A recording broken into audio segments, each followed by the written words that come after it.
Hello and welcome to Horror Rewind. This is Kelly Florence. And I'm Meg Hofdahl. And this week we are talking about Carrie. Woohoo! So first of all, we had a fun weekend. We were just at the Walker Stalker convention in Chicago. It was so much fun. I love doing those conventions. So we are there. I'm there as an author. We're selling our wares, and Yes. I've got some craft things through Gothic Gifts, and it's just an excuse so I can go to conventions with Meg. But don't tell anybody. Yeah. No, but it's so much fun, and something I have to say about Walker Stalker conventions: the people watching is so amazing, and everyone is so nice. Like Everyone is so run nice. into any creepy people. No. Like we haven't been harassed. Like it's been a really good crowd. So we love Walker Stalker. Yeah. So we plan to be at many more. So if you guys go to the Walker Stalker conventions, come visit us. Yeah, look for us there. Oh, we had a cool booth next to us. It was this caricature artist, but he specializes in zombie caricatures. His name is Stan Yan. You should check him out. He's on Facebook and Twitter and Instagram and everything. And it's so amazing because he'll draw you as a zombie caricature. He also does pretty much anything by request. My Little Pony was a popular one. He said he once drew a guy as a wolf in sheep's clothing, which is pretty funny. That's a tall order. Yeah, and I was thinking for my kids, they would probably like to be drawn as animatronics from Five Nights at Freddy's. So that's because something that's all they care about right now. My 3-year-old and Meg's. He's almost 6, right? Yep. He'll be 6 in a bit. They were playing Five Nights at Freddy's the other day, so they sounded like But they weren't playing the game though. They were literally no. They were playing it like they were in the game. Yes. We would have hung out with them. Well, right, and that probably is a look into what our past would have been if we had known each other as kids. Yeah. We would have been like, you're gonna get murdered. I feel like it's so much more normal now. I think now it's like, yeah, you like scary stuff. That's okay. That's cool. Right. I feel like back in our day, as though it was that long ago. I gotta put my dentures back. Yeah. I feel like I felt awkward about it. I felt like I couldn't be a goth girl because I was too happy to be a goth girl. But I realize now like that it's not that easy. There's room for everybody. Well, it's true, and and who knows? We say looking back, we would have told our younger selves just to be who we were. So that's our advice to you now: be who you are, because we're being who we are now, and we're happy. Don't hide that you like horror. It's okay. Or whatever you like. Or whatever you like. Yeah. So the topic this week is Carrie. I chose Carrie. Should we start talking about it? Yeah. Well, tell us about your personal history with it, and then do you have some history in the movie too? So Carrie is the first Stephen King book that I read. How old were you? 12, I think. 12 or 13. It's really when I started to get into reading horror fiction. I loved horror movies as a kid, but and of course I read Goosebumps and that kind of thing. But I really hadn't read an actual adult horror novel. And so I read Carrie. It was in my parents' library, and I was like, I'm gonna try this. And I'm so glad I did, because anybody who knows me now knows I'm a Stephen King fanatic. So I think Carrie, the book and the movie, resonated with me at that age, about 12 or 13. She is a little bit older. But for me, I was always searching for horror movies that were about women. And I think I watched the movie pretty shortly after I read the book. So that's kind of why I chose it, and I haven't watched it in many, many years.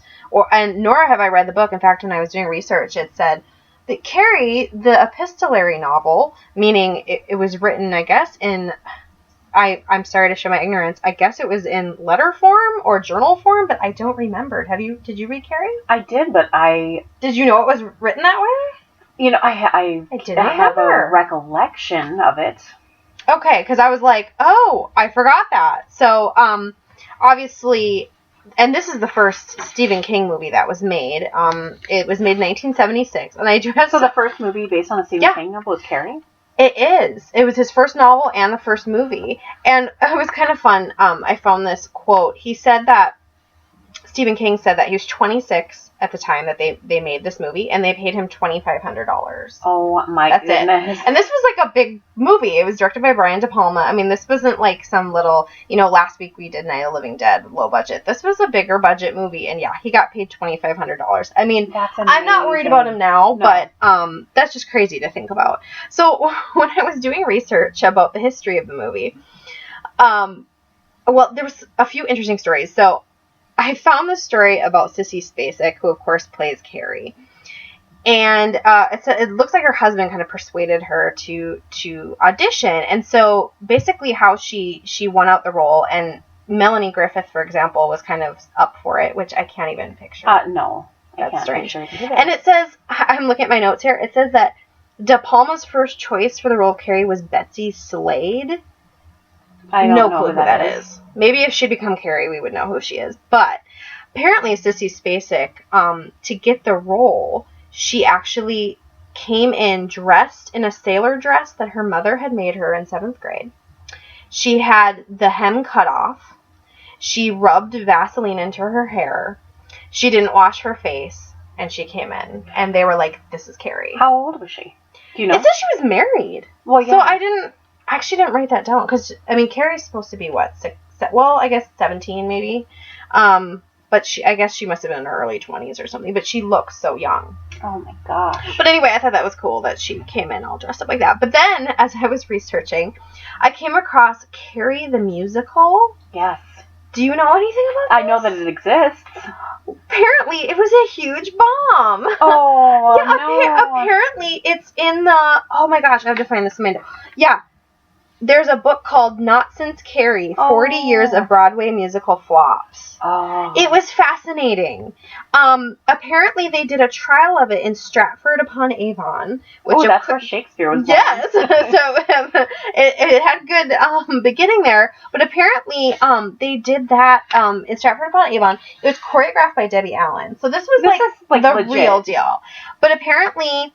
it was plagued with all these problems, one of which was whenever they doused Carrie in blood in the musical, it would ruin her microphones and stuff, so they couldn't figure out how to do it properly. Wait. But, like, Evil Dead, the musical exists, and they seem just fine. Well, this was the 80s, so, I mean, I don't know. They did this musical in the 80s. Okay. This was... I didn't realize it Yeah, this was 1988 around. And it even had one of the original... The actress... I think that played the teacher is in it in the Broadway one.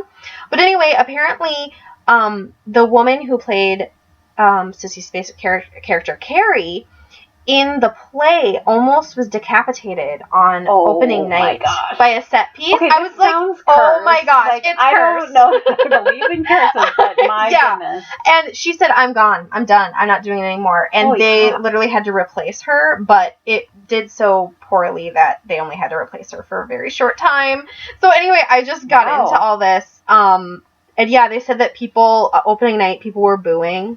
So apparently it was not a good musical. Like Carrie the musical, I feel sorry for it, like Carrie the character. I know! Talk about curse, well, yeah. Okay, so listen, we might try to revive this musical, because that sounds I think so. like something I would go watch. I think we do. In fact, I think there was a revival. I'm looking at my notes. I think they did try to revive it. Speaking of Broadway and theater, Betty Buckley is in this movie, and my dad and I saw her on Broadway in Sunset Boulevard when it was on its original run, and now it's back again with Glenn Close, who originated the role, and then Betty Buckley took over. So she's is a Broadway legend. Yes. Oh, that's really cool.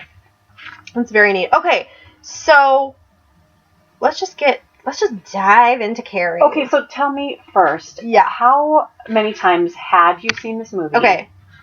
Before this, and when's the last time you watched it? I mean, I haven't watched it in probably 15, 20 years. And how many times had you seen it beforehand? Like growing up? Did you see it a lot? No, it wasn't one that I watched. It was kind of one of those that, we all remember back in the day. It was either you had it on VHS, or you watched it on TV, or you taped it off TV, right. or the, or you got it at the library. You got it at the library. No, I think I probably saw it a handful of times, and I think I saw it, like I said, I think after I read the book, if I recall. But there are just certain parts of it that really stuck in my mind. Okay, so you know what the first thing I wrote down was? High school girls are the worst. Yeah, seriously. Okay, I saw this pre high school. Okay. And you saw it, what junior high-ish. Yeah. Mm-hmm. And I think I only saw the movie probably once. Okay. And I think this set up some of the terror of what to expect in high school. Yes, that's what I was like, that's true horror. Girls throwing tampons at me? Is this gonna happen? What is most terrifying? And having to shower with other people after gym? Like, I thought you were gonna have to do that. I did too. I don't know about your high school, but nobody showered after gym class. There was one girl who really enjoyed being naked, and it was weird. And everybody was like, names. no. We're not outing you, person. No, it definitely, I watched it in that time. I mean, let's get real. I watched it in that time of getting my period, and watching that scene was absolutely horrifying. And it's stuck in my mind.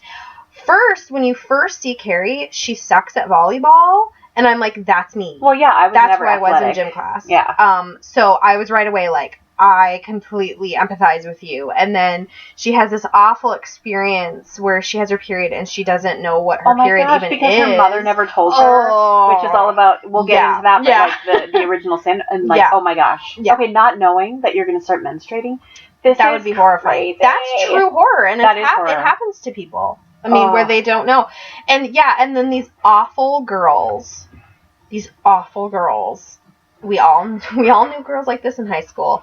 Thankfully, I was never bullied like that, like Carrie. But it really made me scared of what, I had hoped that high school was gonna be like Saved by the Bell. Right. It really wasn't like that either. But that was real. Yeah, that scary. Was terrifying. And then rewatching it, so that prepared me. I was like, oh, this is what high school's gonna be like. And of course it wasn't truly that terrible. It wasn't great, but it wasn't that terrible. But now rewatching it and looking back, it's like, no, it just makes me so mad, because thinking about kids who get bullied and everything Carrie has to go through. And then we haven't even mentioned yet that her mother is awful. Oh my god, I just wrote her fucking mom. Played by Piper Laurie, who I was familiar with through Twin Peaks, because I was a Twin Peaks fan in high school. And so when I first saw this, I saw it before Twin Peaks came out. So Piper Laurie, didn't have that place in my heart yet. And my god, is she so well cast and terrifying. And she's this character. Wonderful to the point where I was like, I can't handle any more scenes with her, because this is getting me so upset. Yes. Because she's so, I mean, that's what you want, And she was just inciting something in me that was just so, talk about a true villain in a horror movie. Oh, I mean, crazy. I mean, I won't talk about the end yet, but yeah. And I wanted to share, where did I put that note? Oh, Stephen King said, I hated high school. I don't trust anybody who looks back on the years from 14 to 18 with any enjoyment. If you liked being a teenager, there's something wrong with you. That's a Stephen King quote. Oh. And I was like, of course he wrote Carrie. I feel like that makes such perfect sense, and it's so true. Really, did you really like high school? I mean, no. Did anybody? I mean, some people might. I mean, there are people. The Married with Children, Al Bundy liked high school, and because he's living in the past, and he thought he was a football hero, but he hasn't done anything with his life. So exactly. So it's like, if those are the glory days, then that's Okay, but how about this telekinetic power? Would you like to have that power? Oh my gosh, I think that's why I liked Carrie so much when I was a kid. It was like, oh my gosh, this girl actually gets to do something. She's not the Barbara in Night of the Living Dead who's just like struck dumb. It was like Carrie was like moving things with her fucking mind. It was awesome. And all I wanted throughout the whole movie was to let her know, like, it's okay, just do it. Yeah, like, this Don't is be cool. held down. This is really cool. Like, this is amazing. I wrote teacher slapping Carrie. There were so many slapping scenes in this movie. Yes. And the teacher, I was like, I have to ask Kelly as a teacher, like, wait. No. But you don't slap your... I'm not gonna name names, but there were teachers and maybe a principal back in the day who probably did slap kids. Probably. But now you would never see that. Oh God. I mean, even when I was growing up, I I was not, I wasn't slapped. I didn't see that. But yeah, that was crazy. There was a lot of slapping scenes. Yeah, when she gets home and she's like, Mom, you didn't tell me that we get a period. I just felt so bad for her. Oh my gosh. I wrote down, let's educate our girls and boys and non-gender conforming persons. Because, okay, we need to know. We need to talk about menstruation. It needs to be out there, and nobody should be shamed for it. Oh my gosh. And the teacher was even shaming her, basically.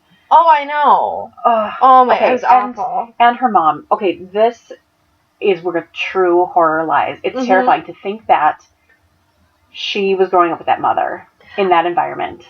And it's so scary because it could happen. It happens. It's happening right now. I mean, there are kids in situations like that don't have telekinetic powers.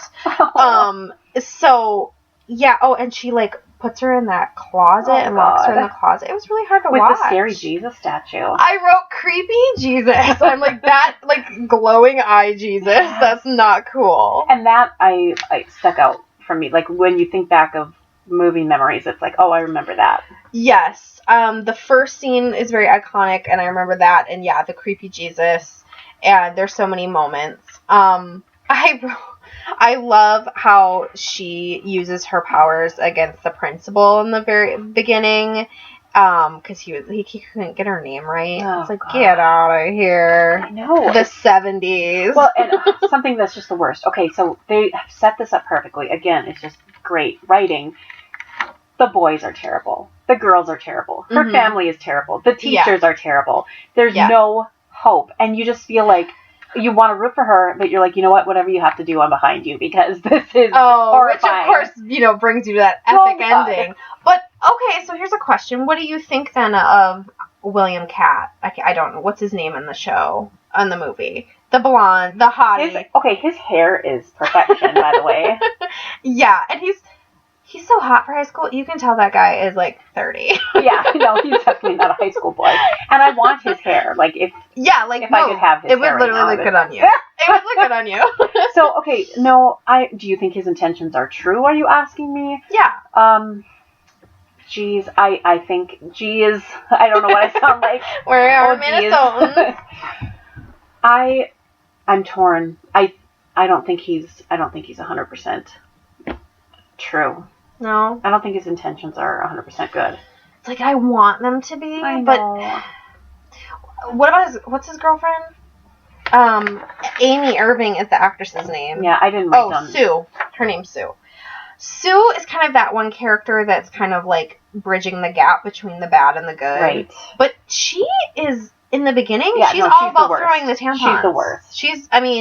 But then I think she does feel bad about it. Oh, okay, so speaking of the blonde hottie, they meet in the library where all research used to have to be done. I was thinking that too. I wrote down, oh my gosh, Carrie doesn't have Google to figure out what telekinesis is. She had to use the card catalogs.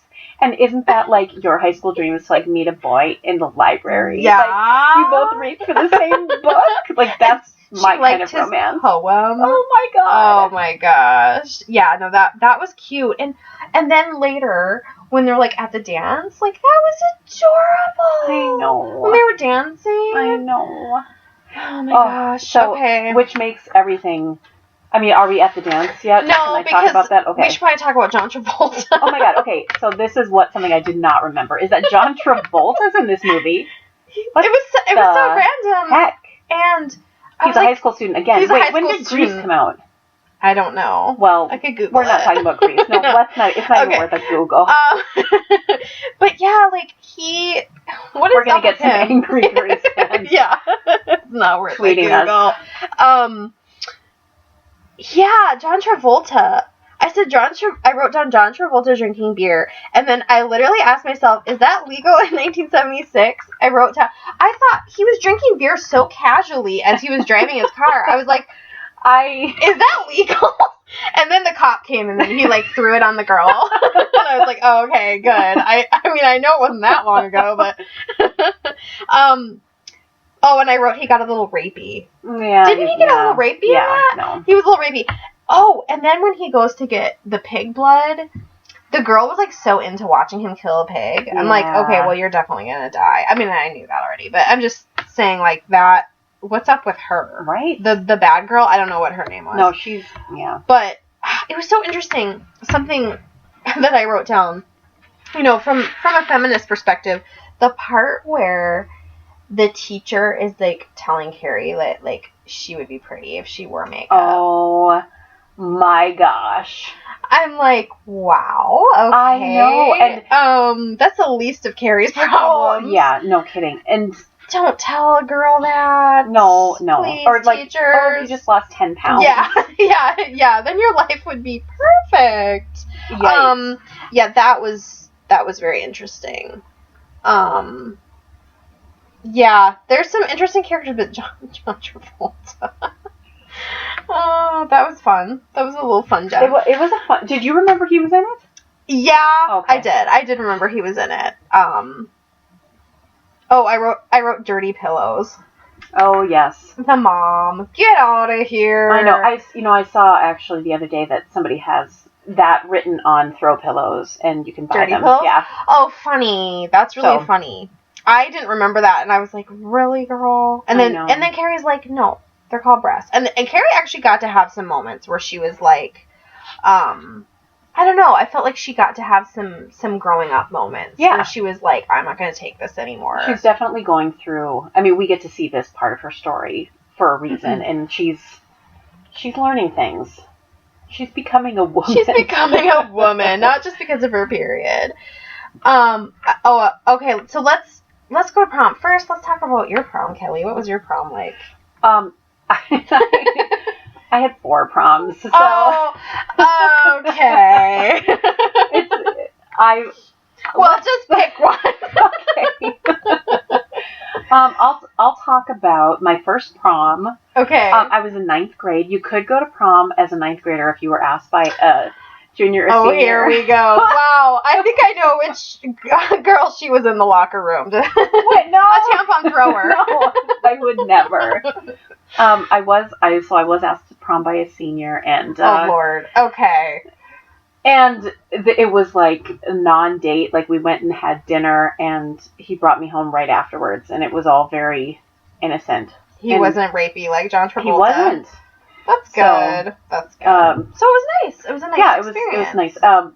We're gonna tweet out and post pictures of our proms. Yes. This won't be the prom. The picture from that prom I won't be posting. But Meg, how about your prom? It's so boring. I went to both proms with my husband. Well, at the time he wasn't your husband. Because I was married when I was 14. He was promised in marriage. No, he was not my husband at the time. But yeah, I went to my junior and senior prom with my husband. And, you know, it's like, just like in this movie, they make prom into such a big deal. And I think we all have been sort of sold this idea that prom's like this most amazing night of your life. It's magical. I mean, come on. I mean, it was fun. But I mean, yeah. But if you're listening and you haven't been to prom, don't worry about it. Yeah, don't stress. It's not the most magical night of your life or anything. I mean, maybe it could be, but somebody just said, "Speak for yourself," and shut off the podcast. Yeah, no kidding. Sorry, prom lovers. Yeah, sorry. We're offending the grease pan. I know, we're really on a roll. Okay, can I say this prom, the build up to the dumping of the pig's blood is such good filmmaking. It is. And the lack of sound. Oh, I didn't know. If you notice, there isn't sound. There isn't music. There isn't like this huge. I didn't even think about that. It's silent. It is so good. And see, they did it so well. I didn't even process that. That's really cool. Oh, okay. I wrote down a question. Why did the teacher pull Sue away? Well, she thought that she was going to be doing something nefarious, but she wasn't. She was actually trying to stop it, but she thought she had bad intentions. Okay, because I was That's how I read it. Okay, because I was like, because then she just kind of like joined the group after she threw Sue out, and I know why she threw Sue out, so that Sue could live, right? But I couldn't understand her character, why she did it. Yeah. But okay. That's what I was thinking. Another thing I wrote, we're asking about his intentions. He kisses Carrie. Isn't that weird? he has a girlfriend. I mean, call me old-fashioned, but he has a girlfriend, and he's like really romantic with Carrie. It wasn't like what you were just describing, like with your first prom, where it was kind of like, you know, well-behaved guy, just kind of like going on a non-date. So I just thought that was odd. Yeah, it you know? Because, I mean, talk about... I mean, is he doing that to embarrass her, though? Or, like, get a rise out of his friend? I felt about him that he was being genuine. Okay. Well, you know, maybe this describes something about us. I was feeling more apprehensive about him, and you were trusting It was him. the hair. Yeah. It was the hair. I was like, I just wanted his hair. I didn't want to date him. Oh, you don't want to date him? He's in other horror movies, I think. Oh, okay. Is he in House? Do you know what I'm talking about? That movie? It's called House. I know what you're talking about. Does anybody know what I'm talking about? Tweet me and let me know if he's in House or what he's in. William Cat. Okay, do you have questions for me? Yeah, I want to know. Wait, is there anything else you wanted to say before I ask? Oh my god! I mean, I guess we should actually talk about the blood and the. Oh, okay, yes. So the whole point of Carrie. So, okay, oftentimes, you know, we're not necessarily rooting for a bunch of people to die, or are we? Or are we? We have a podcast. But you know what? Everybody is so terrible in this movie. When Carrie starts shutting those doors, I'm like, you go, girl. Get it, girl. Get it. Yeah, Boy, bye to all the boys. Yeah, like, seriously. Bye. The cute guy, he gets knocked by I forgot that. He gets knocked by the pail, Johnny and Night of the Living Dead style, and just goes down. I forgot that too. So we never really get to see, like, how he would have acted. Oh, you know? If he would have. He just got knocked out. Or, yeah. You're still defending this man. Like, I know. I'm sorry.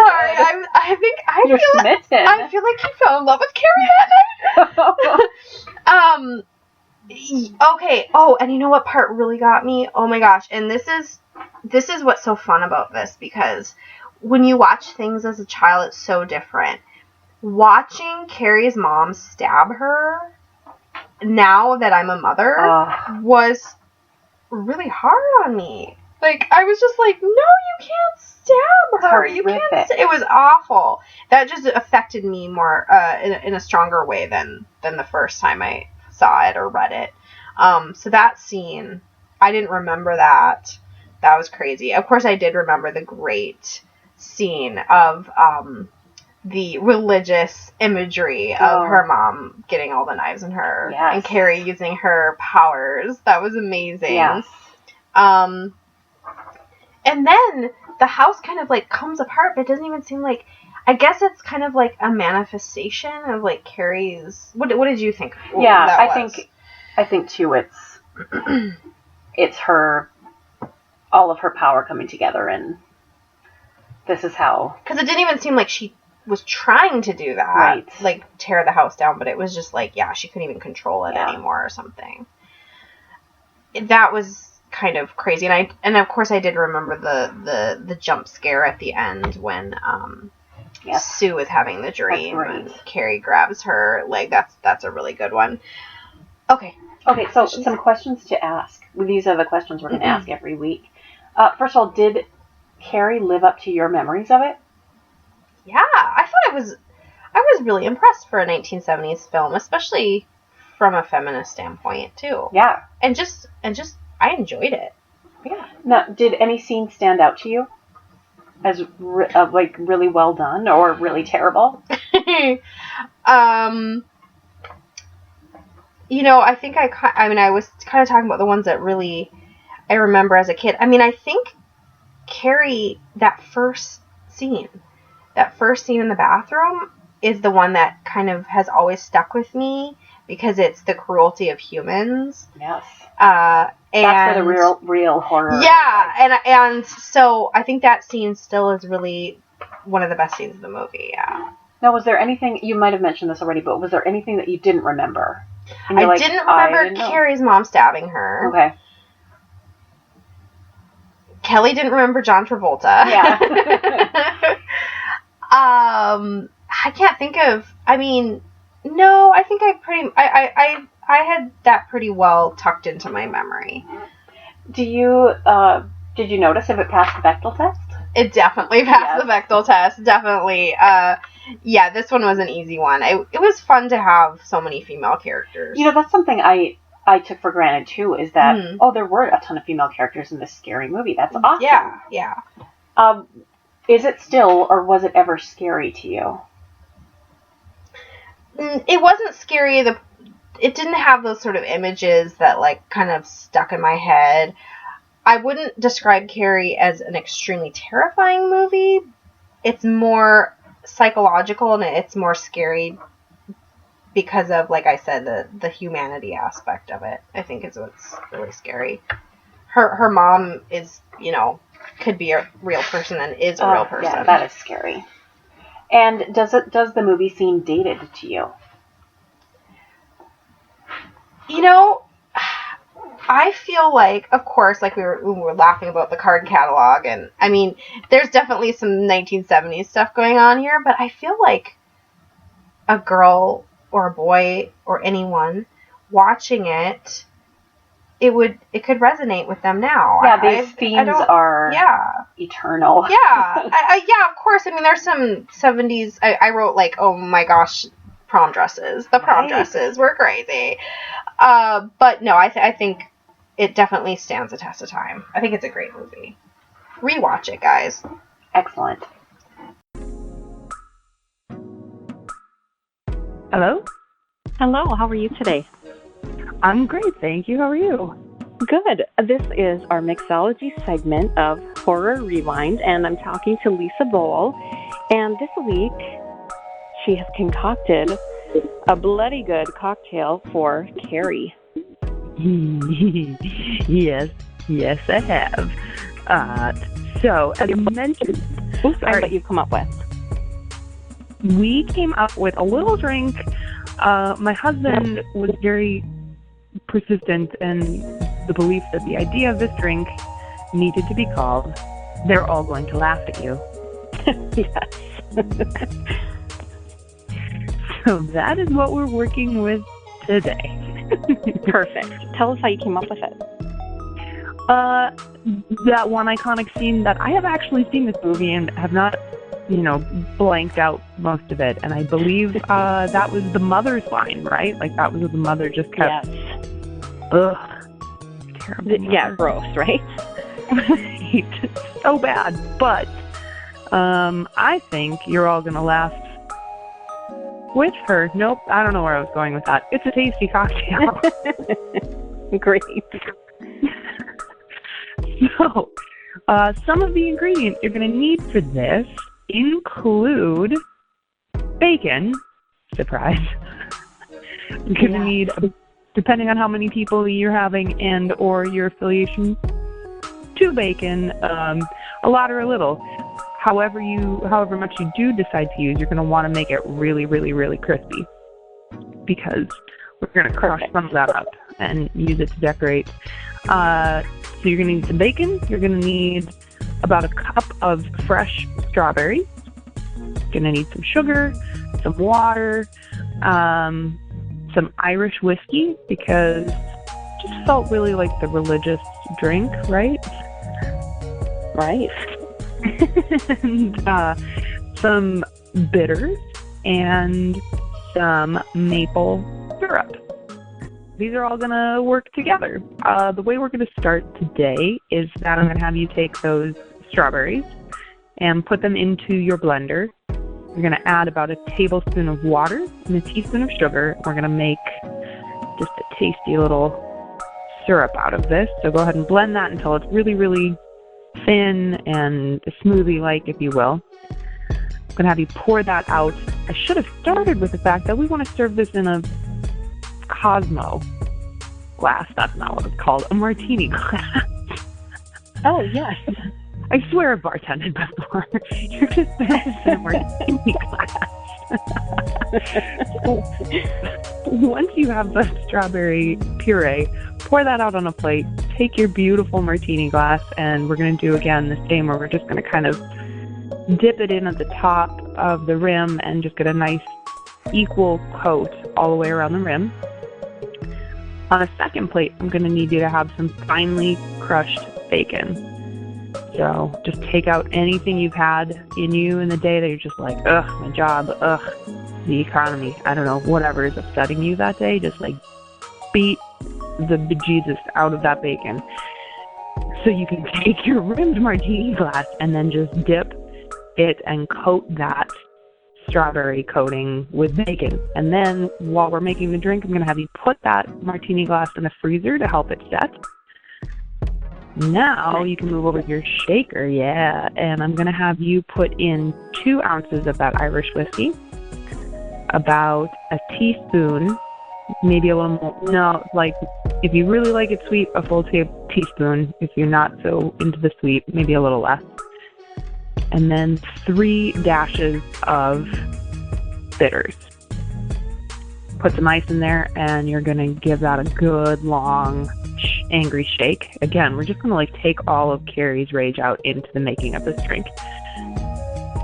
Once you have the drink shaken, you can go ahead and grab your martini glass out of the freezer, set that out, and then we're going to pour the ingredients in our shaker into that martini glass.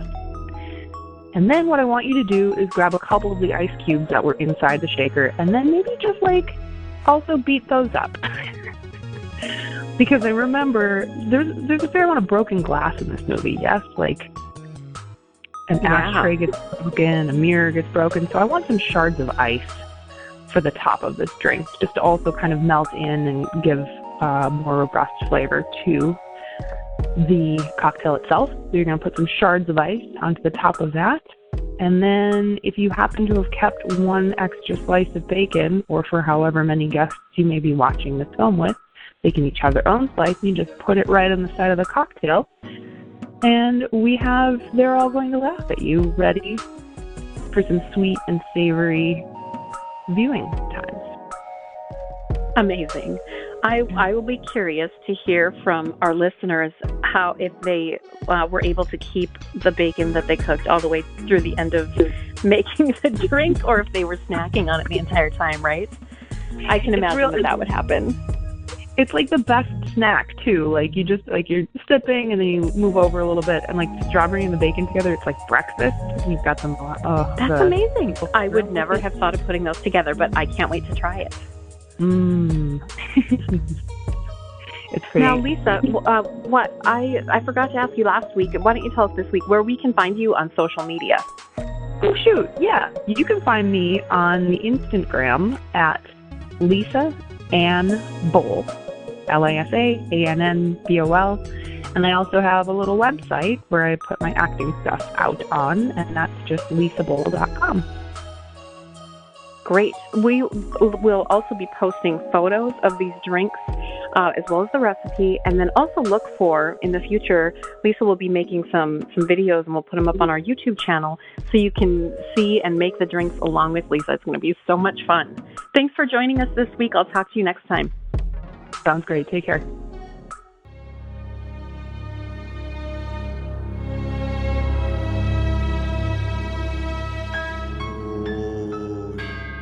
Okay, time for our fast forward segment. Since Meg picked the movie this week, I am picking our fast forward, and it's related, but it's not necessarily horror. I picked the Stephen King Dark Tower series. I read the series like right out of high school. I read what was available at the time, the first few books, and then there was this time, do you remember this, Meg, because you've been a Stephen King fan, when he got into the car accident and he didn't write for a while. Now that was terrifying. And that was terrifying. And there was this period of time when he didn't write The Dark Tower because he wasn't sure what to do. And then there was this letter writing campaign, and I wrote a letter to Stephen King, and I got a response. Oh, and you I still did? have the envelope, and it's a typed envelope, and it says Stephen King in the corner. And it was from his assistant, but it's the return address of Stephen King, and said he appreciates the letters that fans have been sending, and he's working hard on the next books. And then the next books came out, and of course now the Dark Tower series is completed, and the first movie is going to be released this summer, August 4th, 2017. Idris Elba. Is it Idris or Idris? I say Idris. I don't know. Oh, I say Idris. Okay. It tweet doesn't us matter. that. You can tweet us how to say it. Or you could just appear on our show and tell us how you Oh pronounce your my name gosh. in person. It'll be Yeah. fun. No, I literally meant, Idris Elba, tweet us. Okay. And let us know if you want to be on our show. But, Okay, so, yeah. So I have to say this. Okay, no spoilers, by the way, because I'm not going to spoil on book anything. 4, everyone. I'm not going to spoil anything. Okay. So I want to say, when I was introduced to The Gunslinger, which is the first book of the Dark Tower series, someone told me, just get through the first book and then it gets better. And it does. And I've been trying to convince Meg to read it for years, and she is, and she's on book 4, which is amazing. But people would say, oh, you either love it or you hate it. And, well, I fall into the love camp. Roland Deschain is one of the greatest characters, and I love that Idris Elba gets to play him. I'm so excited. Yeah, I'm very excited to see what they do with the movie, because I was reading the second book going, how is this ever going to be a movie? How are they going to do it? I don't know. It's so cerebral. I'm excited. I don't know how they're going to do it, but there have been a lot of not great Stephen King movies, but I feel like this one has so much potential and it's going to be good, and I'm excited. Well, and it's been a road. It's been a journey in itself just to get the movie made. It's been, what's his name? He was in No Country for Old Men. I'm showing my age now. I'm forgetting names of actors. What's that guy's name? Well, anyway, he was cast as Roland for a while. And I almost had it. the bad guy. And then I know there was a campaign to try to get Bruce Campbell to play Roland for a while, which I've been on board for back in the day. But it's just incredible that it's actually coming to fruition, and it's going to be in theaters so soon. Something that's interesting, and maybe you're aware of this, Meg, being a Stephen King fan, but there are a ton of tie-ins to other novels of the Dark Tower series. Just to name a few, It, which is also coming out with a movie soon. Yeah, I'm sure you guys have seen the trailer for that. It's amazing. It has tie-in to the Dark Tower series. Desperation, Regulators, Insomnia, Talisman, The Mist, The Stand, Rose Matter, and Atlantis. I've read all of those, and now I'm reading The Dark Tower. Now I'm like, I need to read them all again after. I want to read The Stand after, because I know that it's tied in. It's so amazing. And I remember just reading Insomnia, like, randomly when it came out, and there's this tie-in to The Gunslinger, and I was just like, oh my gosh. And it's just brilliant. I love Stephen King. I'm a big fan. The world building is so neat. And that's kind of what makes Carrie kind of interesting. Carrie kind of is not like a lot of his other books. True. I feel like, listen, I absolutely love Stephen King. He doesn't always have a female protagonist. I know Dolores Claiborne. I know he has lots of great female characters. But I think it's cool that his first novel is about a teenage girl. That is cool. I feel like that, I can't think of any other teenage girl that he's based a whole book around. But I think that's pretty neat. But I'm very excited for The Dark Tower, and I'm going to finish book 4 before it comes out, so that at least I'm there. I think you'll. Right now I'm reading They're on Blaine right now. Okay. So that's what's happening. So we need to do our ratings. Yeah. So how about buckets of blood for Carrie this week? That sounds good. Out of 1 to 10 buckets of blood, how would you rate Carrie? And then the Dark Tower series, I know you're only through book 4, but and then how would you rate that also on buckets of blood? Okay. I will give Carrie 8 buckets of blood, because Carrie is really good. It's a great film. Yeah, I mean 8. That's a really good number, right? Yeah, no, that's good. I would give Carrie 7 buckets of blood. I think it is great, and I think I love all the females in it. It didn't resonate with me as much as some other movies did, though, in my childhood. So in this rewatch, I'll give it a 7. Okay. And how about the Dark Tower series up to this point? Buckets of blood. 10. 10. I am that person who's read all Stephen King and was like so stubborn about the Dark Tower. Kelly's like, yes, nodding sagely. And I'm just so glad that I started reading it, because it's so good. I'm so happy. Well, I obviously a 10 as well. If you know me, the number 19 keeps appearing in everything that I do, and my daughter was born on the 19th I didn't plan that, but the number 19 has She has a role in- insisted. Yeah. Get this baby out of me. No, it's all about the number 19. It keeps appearing, and so it's just little things like that.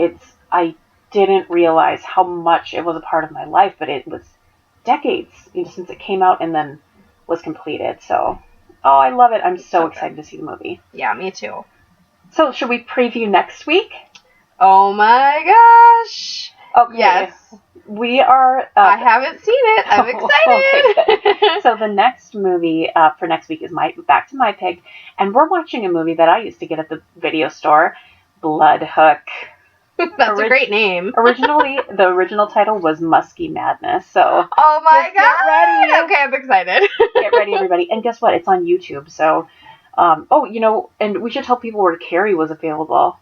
Oh, yeah. I watched it on Hulu. Hulu, yep. Yeah, Hulu. I watched it on Hulu as well. So if you've got a Hulu subscription, go at it. Go check out Carrie. And, we're trying to remind everybody, rewatch these movies, too. You might have seen Carrie 20 years ago, but watch it now, and you might be surprised what you enjoy.